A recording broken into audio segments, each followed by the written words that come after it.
Wherever there is a chair, go ahead and take a seat. While you're here, you can relax, be yourself, create, draw, paint, all of that stuff. We're gonna play a game called Secret Dancer. By day, I am a 18-year veteran teacher. I've been working for Chicago Public Schools forever now.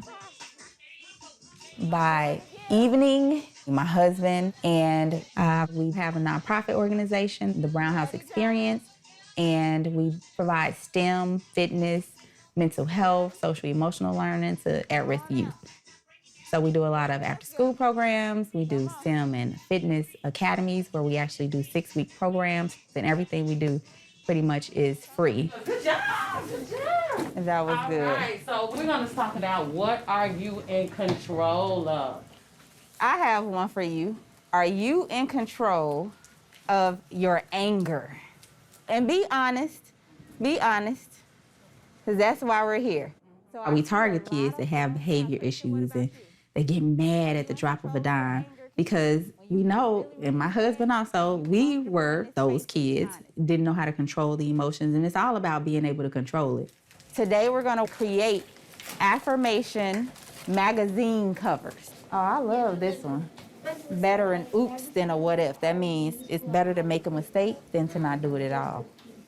We want to just expose them to experiences they haven't been exposed to. So I would say I'm a lifelong teacher because I teach everywhere I go.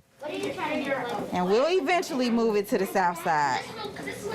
But right now, this is what we're comfortable with, out West. We know people out here that we could easily rent from, so it's just easier out here.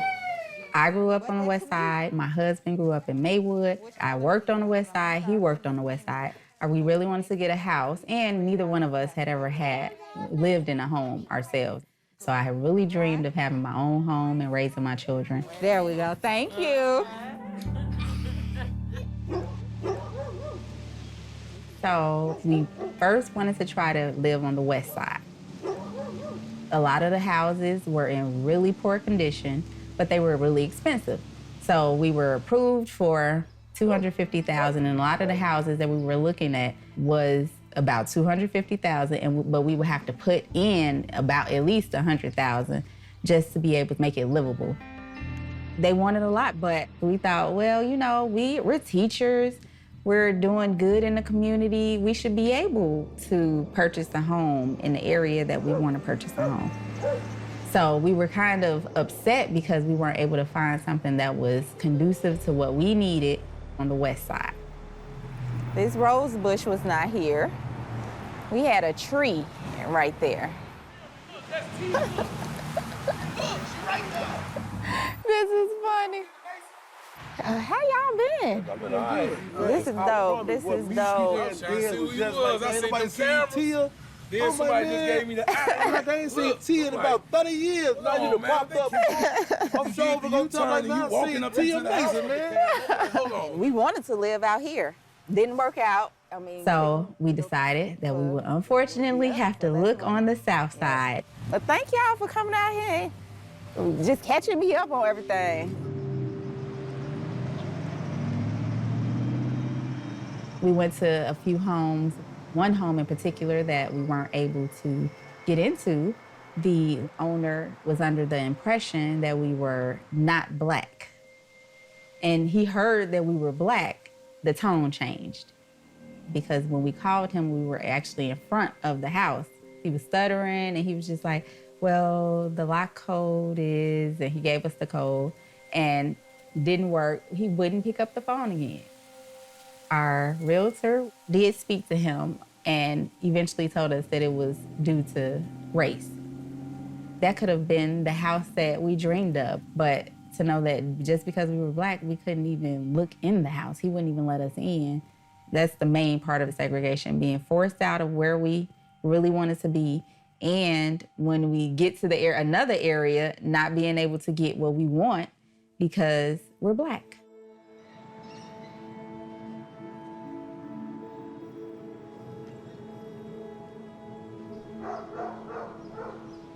We have a lot of thefts. We have had so much stolen off of our porch immediately before we can make it downstairs to the door. So we have politely asked all of the delivery drivers to drop the packages over the back fence in order for us to get it. Otherwise, we won't get it. We haven't had any thefts in the last 2 weeks. That really makes me say, you know what? We didn't want to be out here in the first place. If we were out west, we wouldn't have to deal with this. Oh, I found one. And whoever loses has to pay $10. Nuh-uh. You gotta pay? How about push-ups? We are in Chicago farm now, and we have gone through ups and downs on the block. We've been here for 10 years now, and we've seen it all from years where we had absolutely no violence and it was calm. We could take the kids out in the front and ride their bikes, to now we can't go in the front at all because 2 blocks down, right on 63rd, they have shootouts all the time. And so now we've kind of shifted everything to our backyard. So I would say the neighborhood, it's a rocky one. It's rocky because depending on who lives on the block, it changes the whole aura of the block. Good job. My daughters have seen a man get shot in his back, and he was right next to us, almost literally right next to us on the bus stop. This is a good game. This is a good game. Well, you already touched it. If you already touched the block, then it's yours. My youngest, Alani, she probably was about 2.5, 2 or 3 at the time, and she still remembers the man with the hole in his back because we actually saw the hole in his back because he rolled over and someone pulled his shirt up.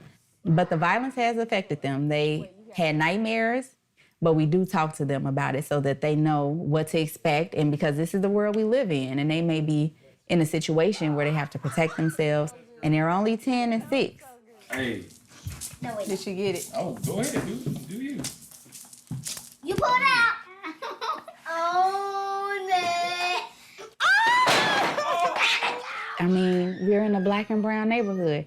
We want it to be lovely to go outside and talk to your neighbors and everybody know each other and have block club parties and things like that where they aren't shot up and you know that you could trust that your kids can go outside and you don't have to stand there and stare at them while they're outside. You could maybe be in the house cooking something or, we can't do any of that. So we're just waiting on it to come back around, and hopefully it does before we decide to leave.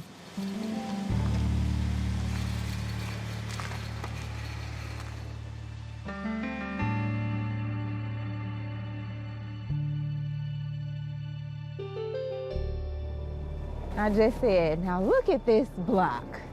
Wouldn't this have been lovely? It's quiet. Yes, that's another thing, it is quiet. Yeah, kids can actually come out and play. I feel like we weren't given the chance that we should have been given because of our race, because a lot of the homes are owned by Caucasian people. Almost all of the ones that we went to look at are.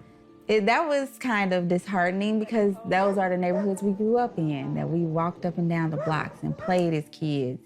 And to know that there's not really a lot of us being allowed in those communities to rebuild.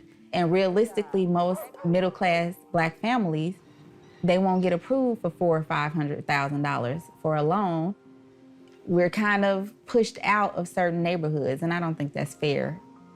Every neighborhood should reflect what our city is about, and it's about everybody, not just one race.